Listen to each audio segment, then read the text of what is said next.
We are continuing on in this series of lessons learned in recovery, and what did it look like for us to jump into this process? How did God teach us along the way? And super excited for this conversation with a dear friend of ours, member of our team, and what did it look like for him to jump into this process, and what was surprising as he did.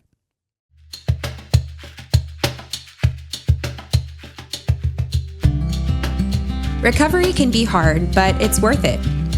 There is hope knowing we can find healing one step at a time with Jesus and healthy community. Whether you're struggling with a hurt or a hang-up or a habit, you're not alone.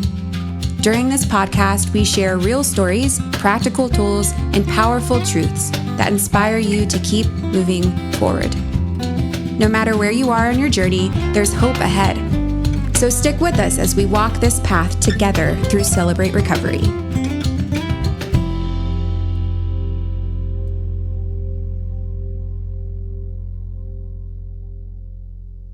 Well, welcome back to Hope in Recovery, a Fellowship Celebrate Recovery podcast where we talk life change stories and recovery conversations to keep us moving down our road to recovery, to deeper healing and hope in Jesus. And super excited today to be back in the studio in person with one of our good friends, Eldon Watkins, and glad that you're here, man. Before we jump into our conversation today, just wanted to say again, as always, thanks for being here and joining us and sharing and liking and subscribing and following and rating and reviewing, and all of that stuff helps get the word out about what hope is found in Jesus as we walk with him on this incredible process. And so let me introduce myself. I'm a grateful believer in Jesus. I struggle with anxiety and depression, sexual addiction, and grief. My name's Andy, and I've got the great privilege of being able to help lead Celebrate Recovery at our Fellowship Fayetteville campus. And with me today, take it away, man. I'm a grateful believer in Jesus. I struggle with sexual addiction, perfectionism, anger, and alcohol. My name's Eldon. Hey, and I get the honor of getting to lead worship for our Rogers campus. Love it, man. And you've been on staff with us for coming up on almost a year, kind of, but you've been plugged in to Celebrate Recovery for how long now? It's been about 7 years. Man, that's awesome. I love it, man. So our conversation, we were talking a little bit about this earlier and texting back and forth this week, but just wanted to kind of lean in on what lessons did you learn early on in that recovery process? But I think even just backing up just a little bit from that, how did you get plugged in to Celebrate Recovery, man? Yeah, I mean, I got plugged into Celebrate Recovery coming off of a kind of a church hurt situation for me, where I was on part-time staff at a church, and I thought kind of my heart was always to do vocational ministry, like ministry as my job full time. And I thought that was going to happen because it seemed like all roads pointed to this was about to happen for me and this was back in 2019. And it all came to a head and just ended poorly, to be honest. And I knew I was at a pretty dark point in my life when that happened, and I needed some place to go to process what just happened. Yeah.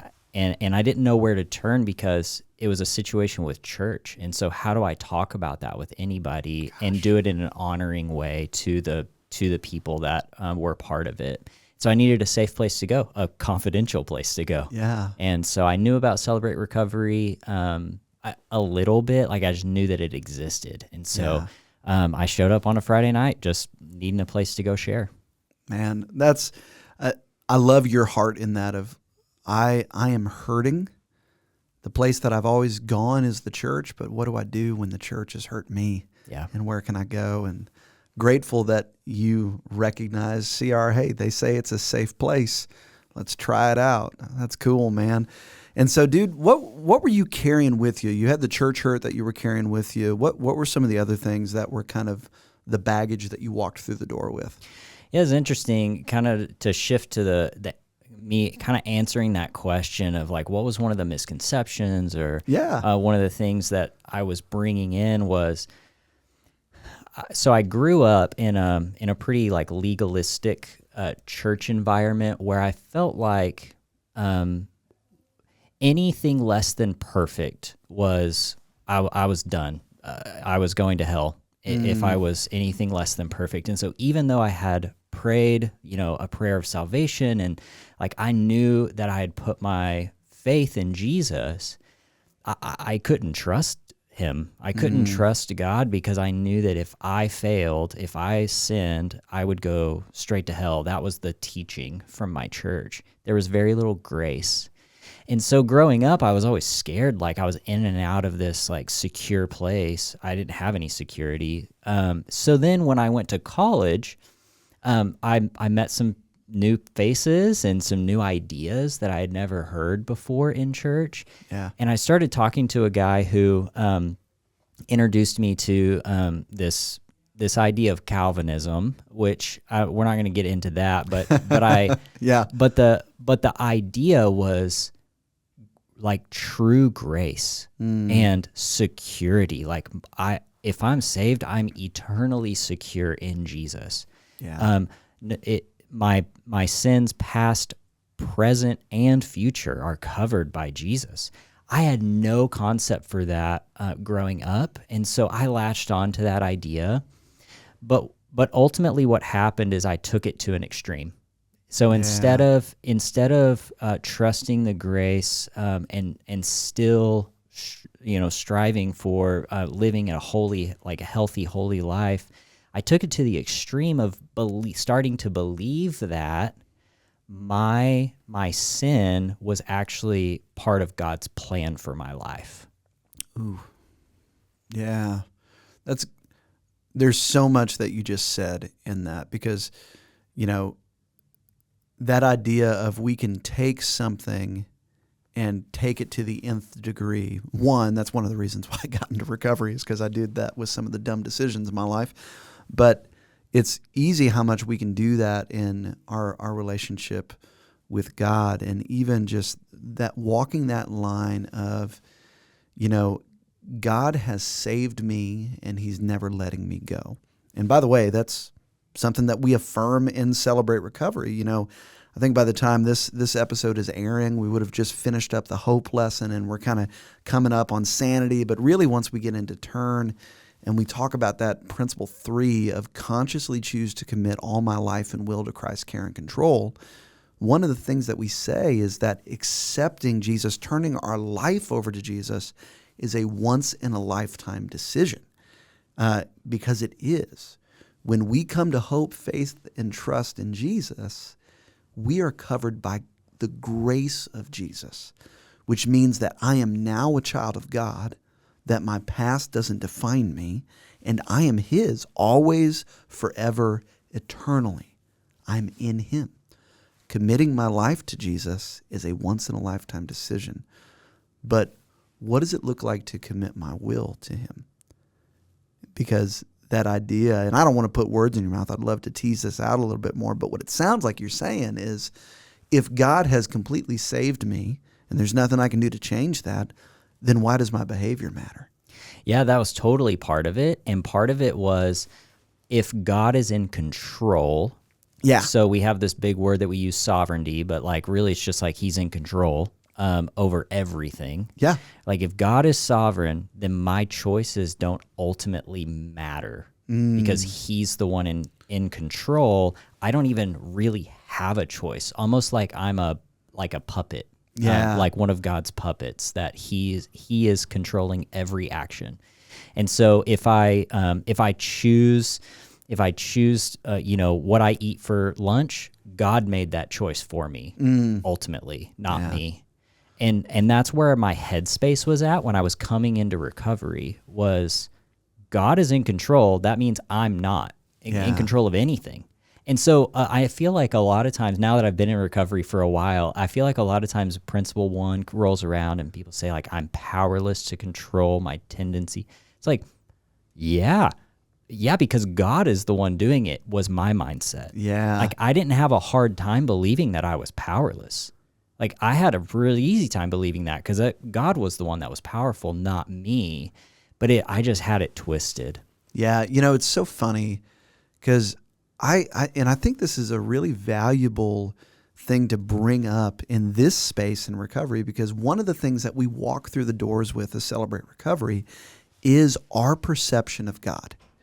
And, when we talk about the cycle of hurts, hang-ups, and habits, when we talk about those hang-ups, we carry with us faulty core beliefs based off of our stories, the hurts that we carry, that shape the way that we view ourselves and God and others. But the God space is so important. Principle 2, earnestly believe that God exists, that I matter to him, and that he has the power to help me recover. Most of us don't really struggle with the idea that God exists. Most people believe that there's something out there. The real question that we believe is that if God really does exist, what kind of God is he? Yeah. And based off of the churches that we grew up in, the things that we heard in our family, the hurts that we carried with us, there's this idea of God that we walk in with that needs to be challenged in there. And one of the things that you're talking about is God in control? Absolutely, he is. Right. He absolutely 100% is. I think of Colossians 1:17. It says, he is before all things, and in him all things hold together. Okay, what does that mean? In Psalm 139, when it says, you go before me. You see my going out and lying down. Before a word is on my tongue, you know it completely. All of my days are written in your book of life. What does that mean? I mean, at face value, it means that God is in control. But, and this is one of the things that's so beautiful about growing in relationship with Jesus, is that what it always does is spark humility in us. Because also in the Bible, it talks about how our choices have actions. When Jesus says, come to me, all of you who are weary and heavy laden, he's throwing a choice out to us. Come to me. When God tells us in James 4:10, humble yourself before the Lord and he will lift you up, it seems to be he's asking us to make a choice and God responds to that choice. And so there's a beautiful dichotomy whenever we read the Bible. And I remember years ago hearing and dichotomy is not the right word. I was trying to be fancy in my language and I probably messed that up. So don't send us an email on that. But either way, I remember a pastor years ago saying, when I see two things in the Bible that seems to contradict themselves, here's what I do. I affirm both of them. And I trust that the breakdown's not in what God's telling me in the Bible, it's in how I'm understanding it. And so it's a humbling thing to go, God, you know. And how do I live best in light of this? Totally. And that's the thing I started wrestling with when I first came into recovery and I started going through my first step study. I had to wrestle through this idea of my choices really matter and have consequences that I am genuinely responsible for, because essentially what I had done is I had made God my scapegoat. Like he was the one doing it, not me. And so my sin, I wasn't really responsible for it. So if I was going to get healthy or if I was going to get sobriety, it was going to be because God was going to work in my life to do it for me, because Principle 2 says he has the power to make that happen, right? Well, if he has the power, the breakdown became, if he has the power, then why is he not doing it? Yeah. Like I had prayed so many times for God to take certain things away from me, or like, why is he not doing it?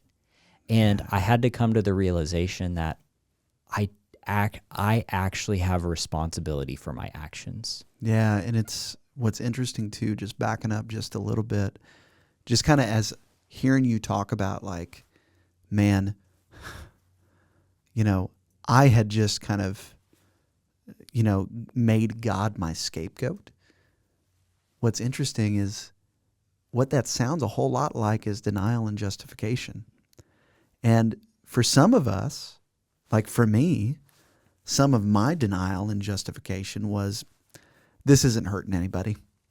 These consequences that I see aren't that bad, and so why do I need to take responsibility for it? What's funny is we all inherently know is that there's consequences for our choices. Well, I mean, that's most of us. That's why we got into recovery. But what it sounds like in your story is that one of the ways that maybe you justified your behavior was through a veil of religious understanding. Yep, exactly. Man, well, this is such a rich conversation so far, and I love that we spent some time giving some groundwork. What I'm really excited is after the break, I want to talk about what did that shift start to look like and how did that impact radically your recovery. So let's head to a break and we'll be right back. Hey friends, you might be wondering if Celebrate Recovery is for me. One of the things that is pretty common to think is that Celebrate Recovery must only be for people who struggle with drugs or alcohol. But that couldn't be further from the truth. In fact, out of all the people who attend Celebrate Recovery around the world, over 2/3 of them come in for an issue other than drugs or alcohol. Some of the reasons someone might attend Celebrate Recovery are for codependency, anger issues, sexual addiction, being an adult child of family dysfunction, eating disorders, struggling with effects of abuse, or maybe mental health issues. And that's just to name a few. We truly believe that everyone can benefit from Celebrate Recovery. If there's an issue in your life that's holding you back or causing you pain, Celebrate Recovery is for you. Every Friday night, we have Celebrate Recovery meetings at Fellowship Fayetteville and Fellowship Rogers. 6 o'clock, we have a great meal and a time of connection with other brothers and sisters in recovery. And then we have our large group meeting at 7, followed by our open chair groups at 8. It's the same schedule on both campuses, different teachers, different worship teams, but the same great experience. And we would love for you to join us this Friday night. It is never too late to start or start over again. For more information, check us out at fellowshipcr.org. Well, we're back. Loving this conversation, man, as we're talking through just what did it look like for you as you're wrestling with this idea of, man, God loves me, God's in control. It's God's power that's going to change me, but you're telling me I've got some sort of responsibility in this. And so, man, bring us into, at this point, you're jumping into your first step study. You're wrestling through this. What did it look like for you to challenge this faulty core belief of God's character? Well, one of the things I love about Celebrate Recovery and the step study material is that the questions allow a lot of room for interpretation even. And so I was reading these questions and I was thinking, like, do I even believe that this question is right? Like, is this even asking a good question right now? And so I was like, it was really turning a lot of things over in my mind. Like, I knew I needed help. I knew this was a good program because I was seeing life change around me every week, like people who had been here for years and years and like celebrating sobriety and recovery. And like, I knew it worked. So I was trying to understand, how is this question, like, I don't agree with this question. What's the disconnect here? Yeah. And so I just started thinking and like really taking time to answer those questions and ponder like what is going on. I try to stay open-minded and but I mean really one of the things, like the biggest thing that I think I came to was I was really struggling with all these ideas. And God, and I don't remember the timeline on this, but I remember praying about this to God, and He gave me an analogy that was really helpful to me. Yeah. And the analogy is, because I grew up playing in band. Yeah. All the way through school, I was in band, and I loved it. And my wife's also, she was in band, and so it's like that was just a huge part of our life. And So I got this analogy from God, a music analogy. It's an orchestra analogy where God, I feel like He said to me, I am the conductor, I am the composer, but you're the player. Like you have a part, like have a part to play. And so the analogy for me works out like this. So God wrote the song, meaning my life. God wrote it. God is ultimately like conducting it.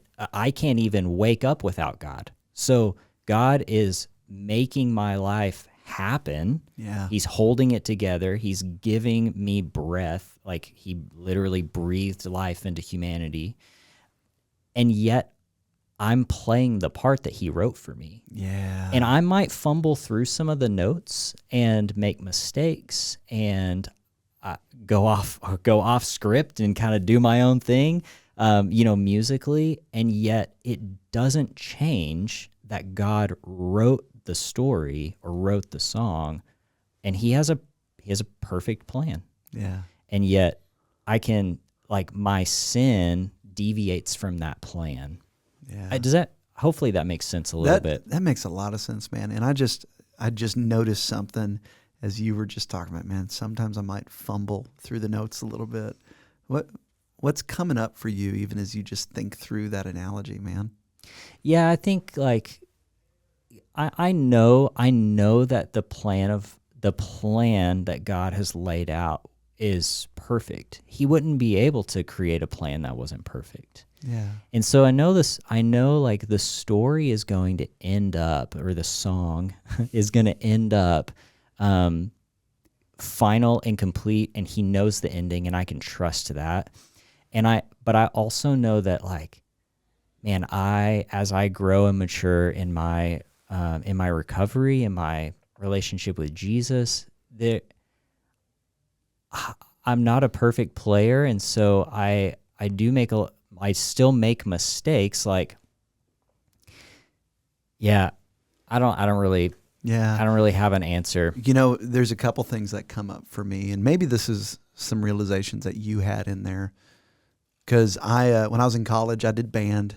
Music was one of the degrees that I did, and one of the things, especially in the music space, is there's such a competitive nature, especially to bands. In my first chair, in my second chair, hey, are they just putting me in for the easy piece? And what's interesting is, like, it doesn't matter how well we play the part. God's not going to move us from our seat that he's given us. Yeah, totally. I was kind of trying to look through, like, one of the things I wrote down was, when I play the wrong notes, that's not because God wrote them wrong. Yeah. It's because I didn't follow the music. And those mistakes, they do matter because they affect the sound. But the incredible thing is that God, as the conductor, he doesn't stop the performance. Yeah. He keeps directing, and he brings me back in. Yeah. The goal isn't to play perfectly. It's to stay responsive to the conductor. And in this case, that's God. And so if I'm sitting in a band situation and I'm playing and I'm making a mistake, as long as my eyes are fixed on that conductor who's directing, who's keeping it all together, then I can still be along for the music. Yeah, well, and not just that too, is that the process, this incredible process of recovery, it helps us to understand the good reasons why it's hard for us to play the right notes. It helps us to understand what are the things that might be, if I'm playing a violin, what are the things that are tying my fingers together?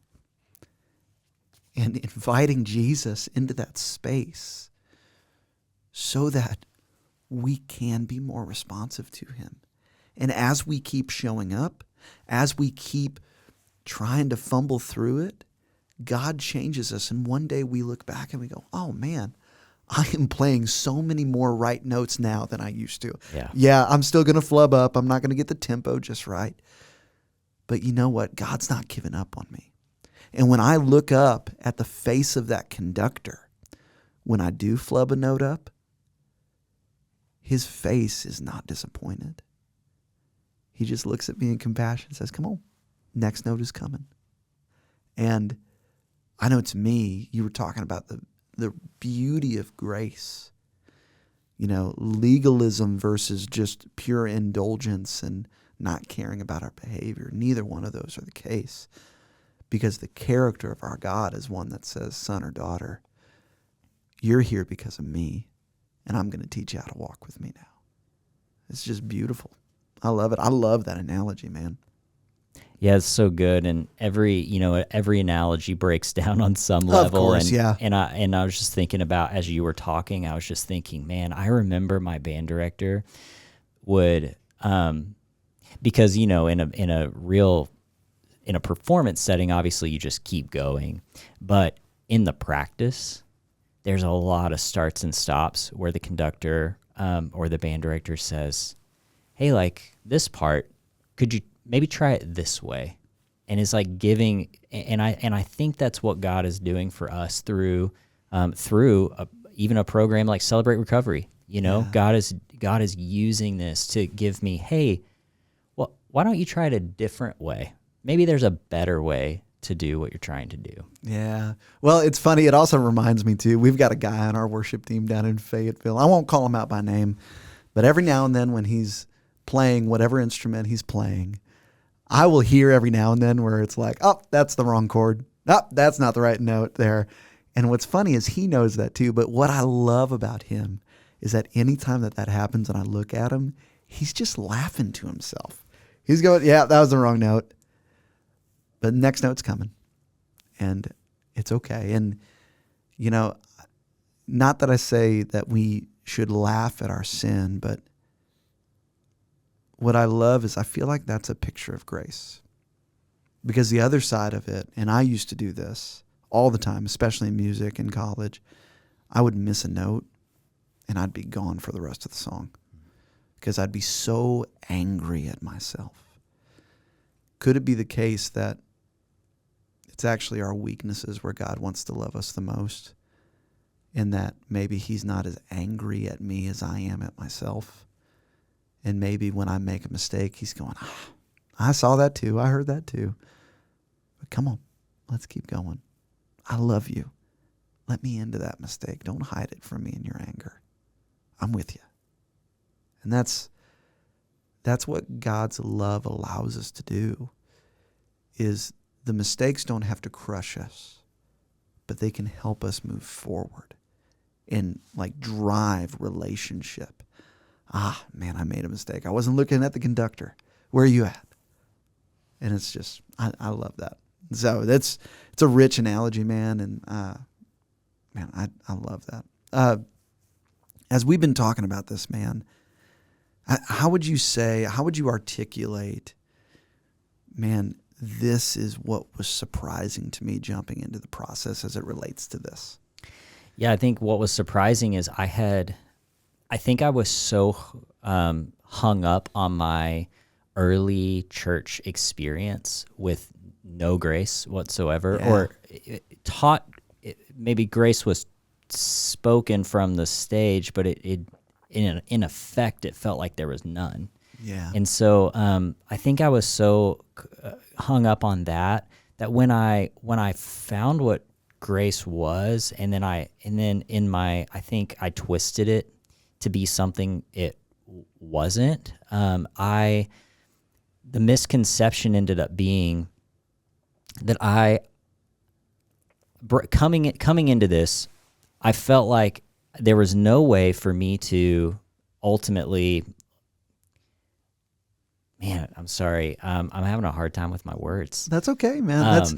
That's what I'm hearing you say is like walking in, you were pulled between these two things. Yeah, absolutely. Yeah, like, man, if I start to give ground that my behavior has some sort of responsibility to it, where does that lead me? That feels like a scary place.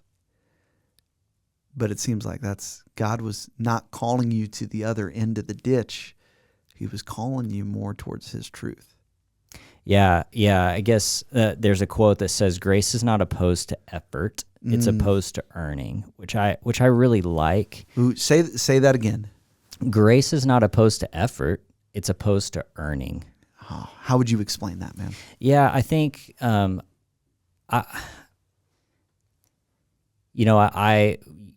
like what you were saying with the music part. Like, I always wanted to be perfect at whatever instrument I was playing, whatever I was doing. I wanted to be the best. I wanted to be first chair. I wanted to be perfect.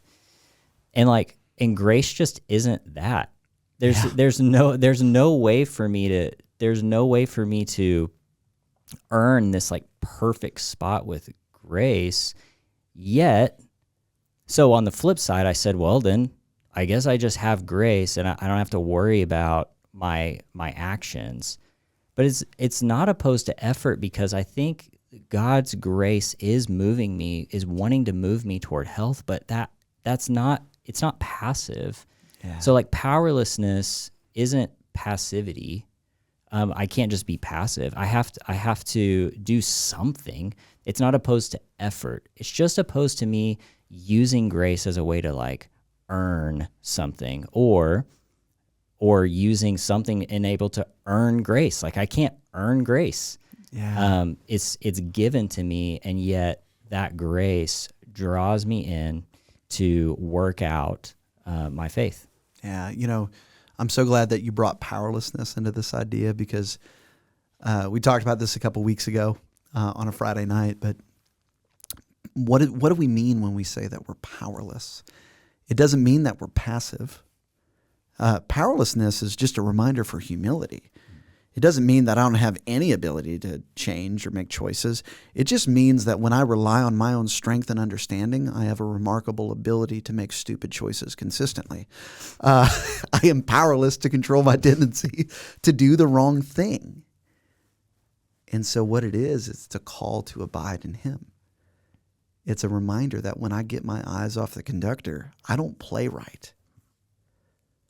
But if I allow my focus to be captured by Him, and I lean on Him and I take my cues from Him, that's when change starts to happen.